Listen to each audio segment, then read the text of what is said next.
77 WABC invites you to a family fun day and softball showdown on July 20th with net proceeds benefiting Shriners Children's. John Sterling will call the game as the FDNY takes on the NYPD with special guests Dwight Gooden, Art Shamsky, 77 WABC hosts including Sid Rosenberg, Anthony Cumia, Lionel, Dominic Carter, and many more. For more info and to buy tickets, go to ShrinersChildren'sChampions.org. That's ShrinersChildren'sChampions.org.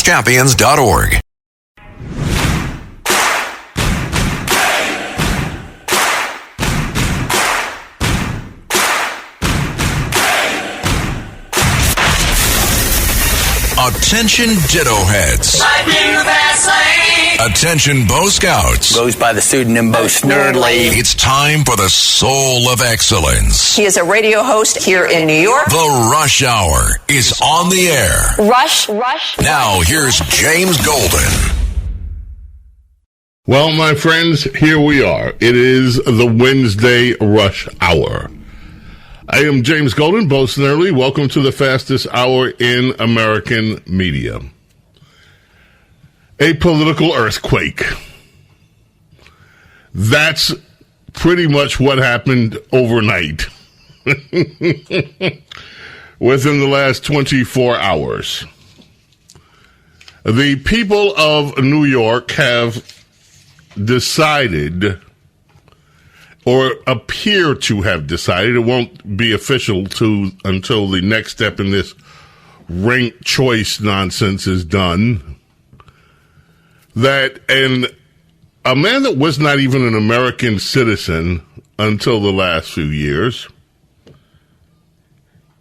33 years old, is now poised to run, and many people assume become, the next mayor of the city of New York, unless voters do something.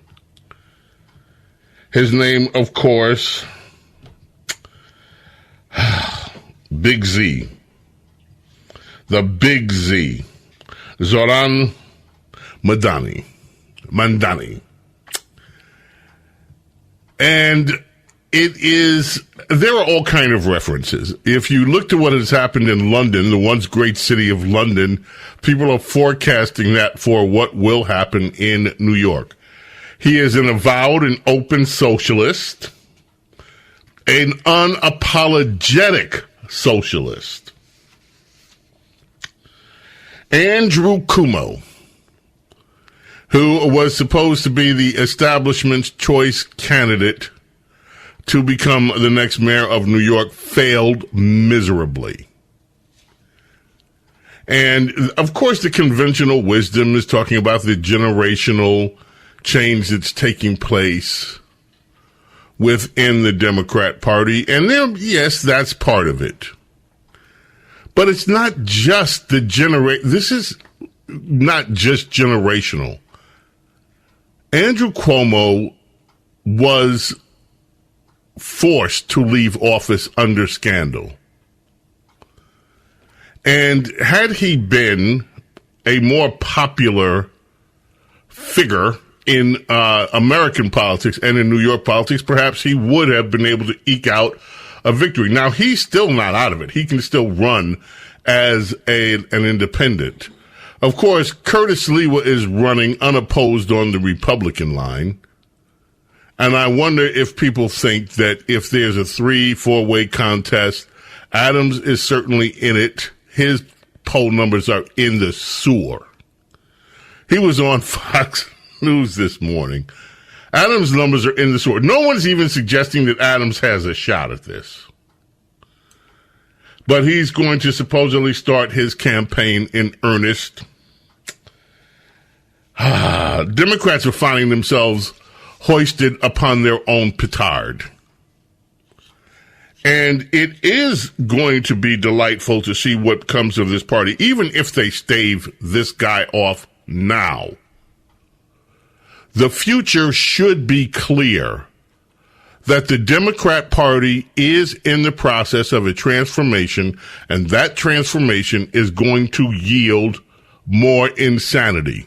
They are not moving in the direction that one would consider to be a safe self-correction course. In other words, trying to retune themselves with the national electorate.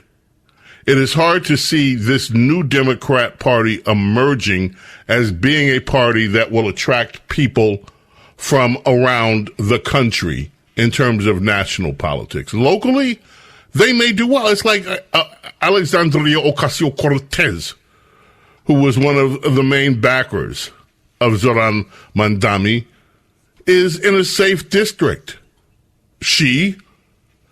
If this woman had to actually run for office in a state that has a mixed voting record, a purple state, there's no way that she could pull it off. I shouldn't say no way. I guess there's always a way, but it's highly unlikely that she could move her appeal to become a national figure that garners support from anyone except the extreme left. And the extreme left is what is now, with this new generation of Democrats, these are the people that are now poised to take the Democrat Party in the direction. They are looking like, and I could be wrong about this, but I just, Lady Benedict, that's not nice. And I'm not even going there with any of this. She just sent me a new before Obama and after Obama. The Democrats before Obama had the donkey as their campaign, as their party symbol. Now it's a camel. And under the word of the camel is Islamocrats. That is not where we're going with this. Yes, I know London. Yes, I know what's happening across Europe. It's a lot more complex here in New York. You look at where this guy drew support and where he didn't draw. So I've been reading up on this race and this guy all day. I had been reading about him before and was aware, and then polls started showing last week that he was leading, and you know how the polling goes. Sometimes the polling is okay, sometimes the polling depends on who's doing the polling. But some of the things that this guy has said are stunning. Example. By the way, we have so much other stuff to get to. Pete Hegseth, Donald Trump, at the close of the NATO meeting, held a presser. And some of that is just delicious. Marco Rubio, Trump, Hegseth, delicious. Joy Reid, yes, sir. No, that would be the one, but we're not. No. Joy Reid was on CNN last night. I guess she might be considered, maybe it's an audition for all we know. But she's who you would expect. Anyway, let's check in with the Democrats' new hero. Let's begin with cut number 12, I think. Let's see. No. Let's start with the victory speech, cut 7, and go from there. We made history. Yeah, you sure did. In the words of Nelson Mandela, it always seems impossible until it is done. Yay! Yay! My friends, we have done it. Yay! I will be your Democratic nominee for the mayor of New York City.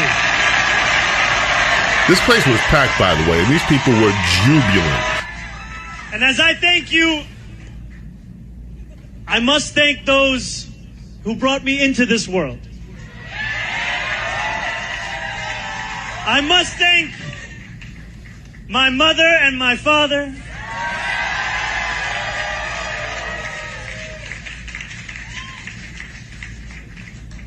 Mira and Mahmoud.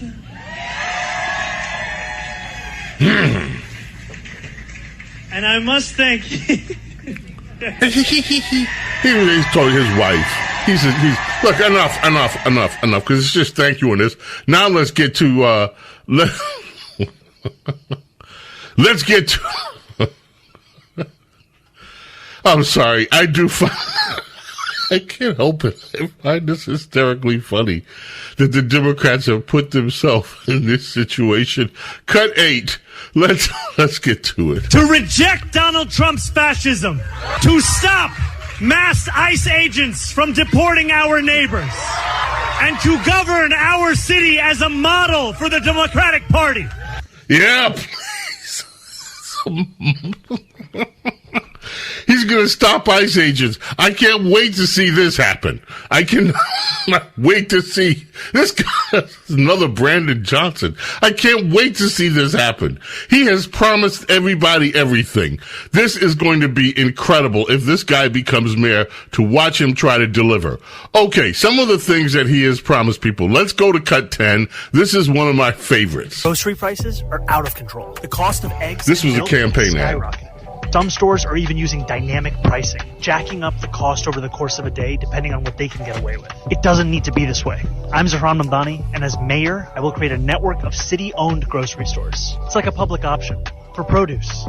We will redirect city funds from corporate supermarkets to city-owned grocery stores, whose mission is lower prices, not price gouging. These stores will operate without a profit motive or having to pay property taxes or rent, and will pass on those savings to you. All right, folks, there's a lot in that. He's going to redirect funds. What does that mean exactly? He's going to redirect funds from grocery outlets, from people who are in the business of providing consumer goods stores. He's going to take their money. That's what he says. He's going to redirect the money from stores that are already in business and instead open up a network of government stores. Government stores that don't have to pay rent. Government stores that don't have to pay taxes.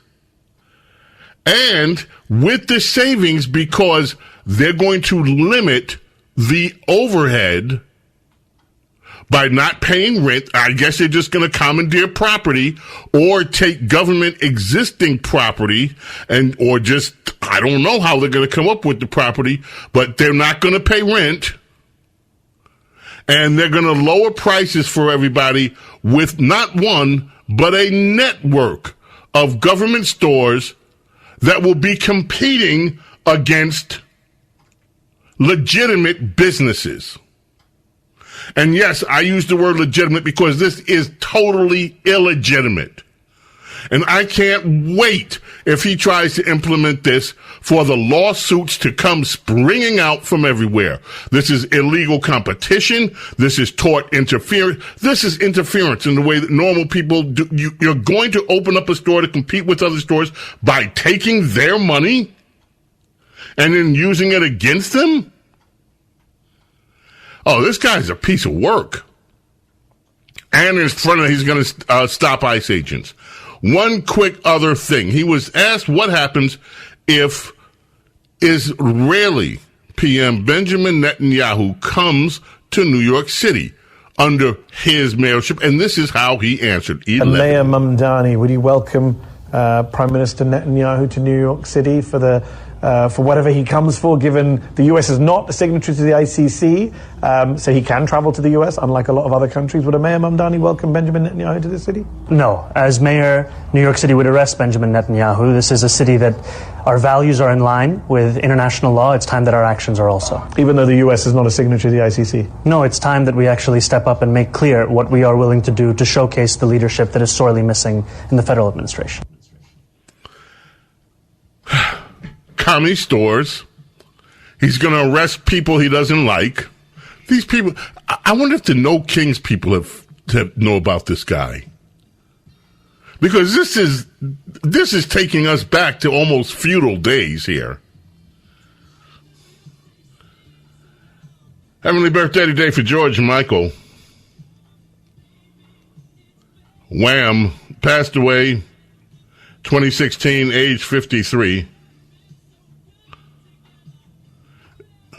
Georgios Panayiotou, I believe is how you pronounce his name. I'm not sure about the last name, but George Michael was certainly easy to pronounce. Happily heavenly birthday to George Michael. Panayiotou. George Panayiotou. Thank you, Carlos. Carlos, you are the man. Carlos didn't even hesitate. I get corrected all the time, so I mean, might as well, just like chime in. Boom, that was awesome. James Golden, Snerdley with you here. We're coming back. Don't go away. Fastest. Oh, we're having a guest at 4:30. We're going to talk about this ranked choice crap. We'll be back. Don't go away. The Rush Hour with James Golden on the Red Apple Podcast Network. Imagine this. The best pasta sauce you have ever tasted sits abandoned on a plate. Wasted sauce. That is a tragedy. If only you had used Barilla al Bronzo pasta. Its bronze-cut texture holds your sauce and scoops up every last drop. The Italians call that scarpetta. Capture sauce the Italian way. Barilla al Bronzo. Click or tap the banner to find out more. Choice Hotels get you more for your money so you can maximize any road trip. Like these road trippers making waffles and eating fresh fruit in their natural habitat. The breakfast area at a Comfort Inn. I just love seeing a vacation maximized in the wild. Check into more. Book direct at choicehotels.com. Support comes from ServiceNow. We're for people doing the creative work they actually want to do. That's why this ad was written and read by a real person and not AI. You know what people don't want to do? Boring, busy work. Now with AI agents built into the ServiceNow platform, you can automate millions of repetitive tasks in every corner of your business, IT, HR, and more, so your people can focus on the work that they want to do. That's putting AI agents to work for people. It's your turn. Visit ServiceNow.com. The Rush Hour with James Golden. Entertaining and informative on the Red Apple Podcast Network. Why is Trump talking down on AOC like that? And why is he talking down on Jasmine Crockett, two women of color? I said that Trump was racist. And I got people in my comments saying, show me proof that he's racist.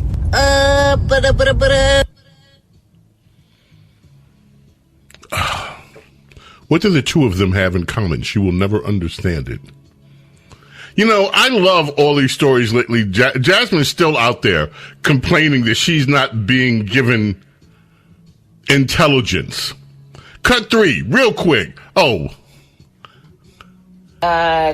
is ceasefire. What up with it? I know nothing because this man lies and governs by Truth Social.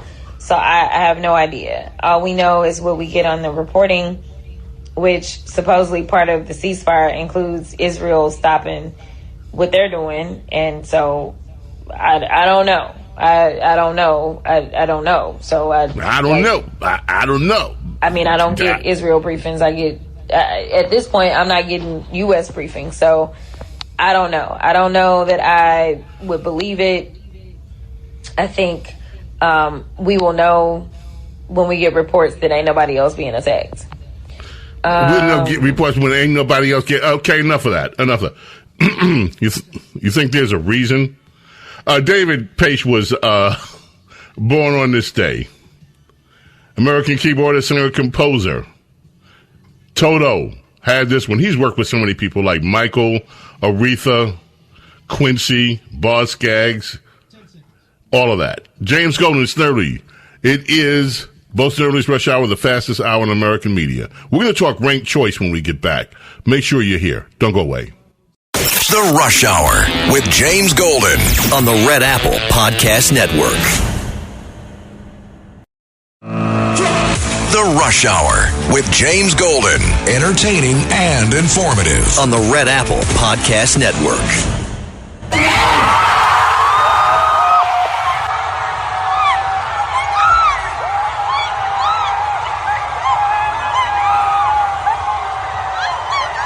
Yes, my friends, that was the moment it was announced that he won.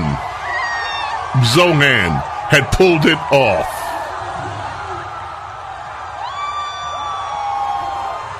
James Golden Snerdley with you here. 1977.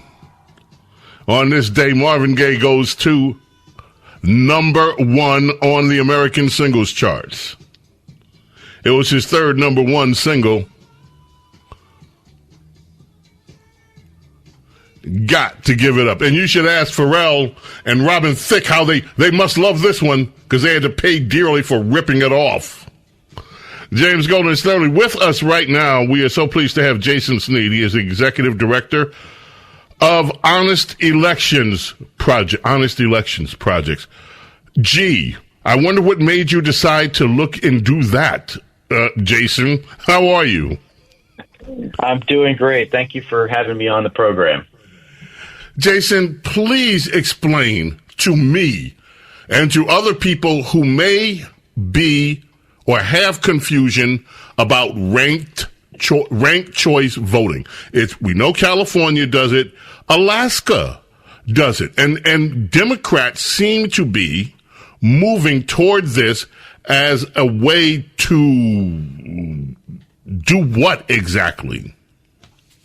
Well, if you hear them talk about it, ranked choice voting is a way to give voters more choices and more say in politics. But I think that the proof of what is really going on here is in the pudding, as they say, with yesterday's election results in the New York City mayoral primary. Ranked choice voting is really just a way to inject chaos into the process, to confuse voters, to disenfranchise voters.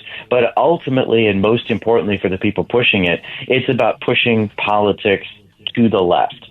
And that's why we have seen hundreds of millions of dollars spent pushing this idea from elite liberal mega donors. That's why we have seen this pushed into cities and even efforts to push this statewide all across the country. It's really ultimately about pushing politics to the left, and that's exactly what ended up getting reflected in yesterday's results in that New York City race. Okay, explain to us how this is supposed to work. Well, ranked choice voting itself is a fundamentally different type of an election. So instead of voting for one person in a race and then moving to the next race, the way that pretty much every American has voted for their entire life, with ranked choice voting, the idea is that you rank multiple candidates based on your order of preference, first, second, third, and so on. And then if nobody gets over 50% of the first place vote, then you will begin a series of elimination rounds where you find the candidate who got the fewest first place votes, eliminate that person, and then redistribute every ballot that was cast for the defeated candidate to each voter's next highest pick. And you go through this. Whoa, stop. No. Stop. Wait. So already this is getting confusing. So, okay, you get through the first round. All of that. If nobody gets 50%, then you start eliminating people from the bottom. But you do what with their votes? So every voter is asked to rank more than one person. And so if you voted for the defeated candidate first and that candidate is eliminated, then your vote is now shifted to your second pick or your third pick or your fourth pick as this process continues until eventually a winner is declared because they have pulled in enough second and third place votes to have what they claim is a majority, but it's really a manufactured majority of the remaining vote. And along the way, because as almost everybody will tell you, they don't support every single person running for political office. There are many candidates that they would never support in a million years, so they only rank a couple of people. If your candidates are eliminated before there is a winner in the race, then your ballot is what they call exhausted, which is a code word for eliminated from the race altogether. So as you move through this process, there are more and more ballots that are eliminated. It's as if fewer and fewer people are voting. And so what you actually wind up with in many of these ranked choice races is that the people who win don't get a majority of all the votes cast because they had to throw out so many votes. And in some cases, there are even more ballots that are eliminated and thrown out than there are votes left to count in the final round before they declare a winner with ranked choice voting. So this entire system is fundamentally different. It is deeply flawed. It is confusing to voters. It is disenfranchising to voters. And again, it's all a scheme that's being pushed in order to push politics to the left. Now, why would it push politics to the left? Why, if you have conservatives, everyone, moderates, whatever, that are all running with the left, why would it skew leftward? We've seen this in numerous elections at this point where, for instance, if you look at Alaska where they used it beginning in 2022, in the first ranked choice election, you actually had 60% of Alaska voters voting for a Republican candidate as their first pick. And yet a Democrat wound up getting elected purportedly with a majority of the vote, although if you add those eliminated ballots that I mentioned back in after they had done their round of elimination, then the Democratic Congresswoman Mary Peltola didn't actually get a majority. There are numerous examples like that. In Maine, Republican Congressman Bruce Poliquin, when that state shifted some of its elections to ranked choice voting, got more votes in the first round, but wound up losing to a Democratic challenger, and then ran again, and was unable to unseat the Democrat and reclaim his seat with ranked choice voting. There are lots of examples where the net effect seems to be that more liberal candidates will win election with ranked choice voting than they otherwise would. Now, that's not to say that that's the case in every example. There are very few election reforms that universally skew one way or the other in terms of any partisan impacts. But certainly the growing body of evidence, I think, strongly suggests, unlike what the ranked choice voting lobby would tell you, that it's about really identifying moderate centrist candidates. You're actually winding up pushing candidates that are more center-left or even left. And again, yesterday in the New York mayoral primary, as a result of a very crowded field in which you had lots of candidates running strategies like cross-endorsing one another on the progressive side and all of the progressives saying, don't rank Cuomo, you were essentially able to get to a point where it appears now that a candidate most Americans would consider to be well outside of the mainstream is going to at least get the nomination and seems to have the inside track to actually win the election later this year. Why are the parties going along with this? Why would the Republican Party not file suit in every one of these in places where ranked choice voting has been accepted under the terms that this actually does disenfranchise voters? Why is this being accepted as a normal part of the political process? Well, fortunately, it's not being accepted as a regular part of the process in a lot of places. There have been legal challenges, but unfortunately, they haven't fared particularly well in the courts. And so what we've been working very hard to get done are state legislative bans. And this is where we've seen a lot of leadership and tremendous progress on the conservative side of the aisle. We've actually had 17 states in the last 3 years that have passed statewide bans on ranked choice voting, and that includes 5 just this year alone.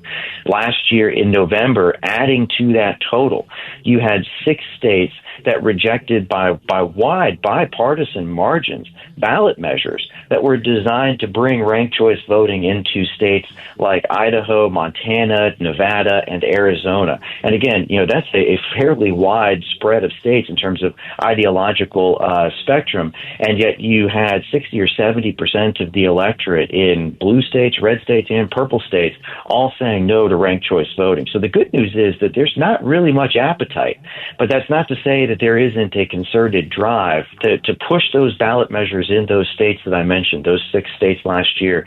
You had a few elite mega donors on the left politically speaking, they put about $100 million into those campaigns. Now, fortunately, they were unsuccessful, but we're already seeing an attempt in Michigan this year to begin a process to put a ballot measure to bring ranked choice voting to Michigan for 2026's election. And I think that we all understand how significant a state like Michigan is, especially when you're looking at its position as a presidential battleground. So it is not accepted widely as a normal political process. There is no actual grassroots support for ranked choice voting. Voters are not asking for it. In fact, they are rejecting it. But you still see a push to normalize ranked choice voting and to, in any way possible, spread it into local races, into city elections. And then once again, I'm sure in a few years, we'll see another push, just like what we're beginning to see in Michigan, to bring this statewide. Jason, where can people find your organization, Honest Elections Project? You can find us at honestyelections.org. That's our website, or you can follow us on X at honestyelections for all of the updates about the ongoing fight against ranked choice voting. Thank you so much for giving us an education on this phenomena. And I do hope that this gets stopped in its tracks, and maybe one of the byproducts of this New York election will be that more people will want to know exactly how this happened, and it will get the publicity that it deserves. And you've been very helpful in helping us, I'm sure, understand all of it. Thank you so much, Jason. Thank you very much. James Golden, Snerdley here. Oh, man, Prince. This is the day Prince released his 6th studio album, Purple Rain. When Doves Cry, Let's Go Crazy were the first 2 singles off of it. The title track went to number 2 on the Hot Billboard 100. But certainly this was one of Prince's most successful albums ever. James Golden and Snerdley, keep it right here. Don't go away. The Rush Hour with James Golden on the Red Apple Podcast Network. The Rush Hour with James Golden on the Red Apple Podcast Network. I think that the narrative last week when we were talking about this from the Trump team was the decision that Trump is going to make here is something that no other president has been willing to do. He's the only one who's been willing to act to stop Iran. But the truth is, he's not really stopping Iran. He's delaying Iran, which is kind of actually what all the other presidents did without dropping bombs. That genius was from the Abby show, and that's the genius of Abby. Okay, my friends, yes? Oh, you got more genius. Okay, hit it. Why on earth is the United States bombing a country that did not attack us? What on earth are we doing there at all? And why is it that there is this arrogance in the West and in the United States to say that we get to decide who can have nuclear energy? We get to decide that. And That's Joy. That's Joy and Abby were together on the Abby show. Thank goodness. Thank goodness Scott Jennings was on the panel. Anyway, folks, do you remember what your day is? 2009 you would. This was the day Michael Jackson. We got news of this in the afternoon. Yes? How we can forget, we were on vacation and all channels back home, all of them were centered around his house and what's going on minute by minute, what happened, where the doctor is. They were looking for the doctor too. And it was a 24/7 story going on. Yeah, I'm guessing around the world. I was in the studio. We were in the studio. The Rush Show was on when the news broke. And man, oh man, it took over immediately. Michael Jackson passes away 2009, age 50. The 8th child of the Jackson family, debuted with his brothers 1964, but this one, of course, was off their first album, I Want You Back. And then, while he was still with the Jacksons, Michael did his first solo album. I affectionately call it A Boy and His Rat. I never heard a boy sing to a rat in such beautiful, artistic tones.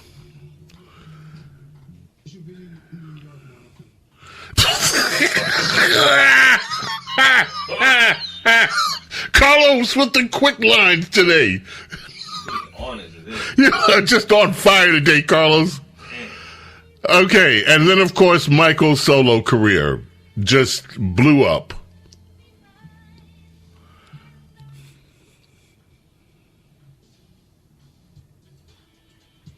He's playing it anyway. Thank you, Carlos. Michael Jackson, as an adult, became, of course, probably the biggest entertainer of all time. Remembering the life of Michael Jackson. Came together and they elected, I'm guessing, a new mayor. So. Mm-hmm. All right, so I got to get one more thing in here. We're going to have to hold the rest of the joy stuff till tomorrow. But I got to get one in here, and I think we have time to do this. So, Carlos, let us start with Cut 17. This is the vice mayor of Chuade, California. And listen to this statement. Not for nothing, but I want to know where all the cholos are at in Los Angeles. 18th Street, Florencia. Where's the leadership at? Because you guys are all about territory, and this is 18th Street, and this is Florencia. You guys tag everything up, claiming hood. And now that your hood's being invaded by the biggest gang there is, there ain't a peep out of you. It's everyone else who's not about the gang life that's out there protesting and speaking up. We're out there, like, fighting our turf, protecting our people. And, like, where you at? Bien calladitos, todos los chulitos. I'm like, dude, they're running amok all up on your streets and in your city. And this is the way that ABC News 7 Eyewitness News out there covered this speech. Let's go to 16 very quickly. And this is how this speech by the vice mayor got covered. The vice mayor of Cudahy is under fire after she posted this video on social media, making a controversial call for action as immigration raids continue. Eyewitness News reporter Shayla Girardin joins us live outside of Cudahy City Hall with more. Shayla? Yes, Tony, the video is really shocking. The vice mayor allegedly calling on gang members to defend the city from these immigration raids. Take a look. I want to know where all the cholos are at in Los Angeles. 18th Street, Florencia. Where's the leadership at? And now that your hood's being invaded by the biggest gang there is, there ain't a peep out of you. A shocking message posted on social media by elected official Cynthia Gonzalez. The message is not for federal government. Instead, it's for some of the most violent street gangs in Southern California. The video is over a minute long, but has since been taken down. Gonzalez serves as the vice mayor of Cudahy, located in southeast LA County. Our ABC 7 legal analyst says that Gonzalez's words may have crossed the line.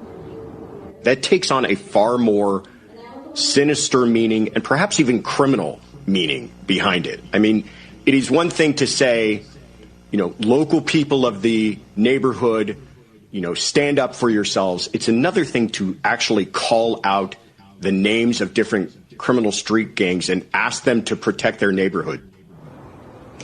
In a statement, the city of Cudahy told ABC 7 they're aware of recent comments. Yep, well, that's what you have out there now. You have city elected officials calling for the street gangs, violent gangs, to come up and go to war with what she calls the biggest gang, ICE. You also have today, and we'll get into this hopefully tomorrow, you have federal workers now having anti-ICE protests. They belong to federal unions. There's a protest that's being called by federal workers to protest ICE. Fastest hour in American media. We're done. May God bless, protect each and every single one of you, your families, your loved ones. Love and gratitude for your being here, allowing me, of course, to be with you. God willing, we are back tomorrow.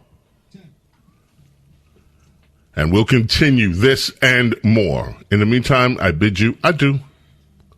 Bye. Thanks for listening to Bo Snerdley's Rush Hour. You can hear Bo Snerdley's Rush Hour weekdays at 4 on 77 WABC. If you like the podcast, share it with your friends and listen anytime at WABCRadio.com and download the WABC Radio app. Hit that subscribe button on all major podcast platforms. Plus, follow WABC on social on Instagram, TikTok, Facebook, and X. See you next time for a new episode so you never have to wonder. What the heck is going on here? 77 WABC invites you to a family fun day and softball showdown on July 20th with net proceeds benefiting Shriners Children's. John Sterling will call the game as the FDNY takes on the NYPD with special guests Dwight Gooden, Art Shamsky, 77 WABC hosts including Sid Rosenberg, Anthony Cumia, Lionel, Dominic Carter, and many more. For more info and to buy tickets, go to ShrinersChildren'sChampions.org. That's ShrinersChildren'sChampions.org.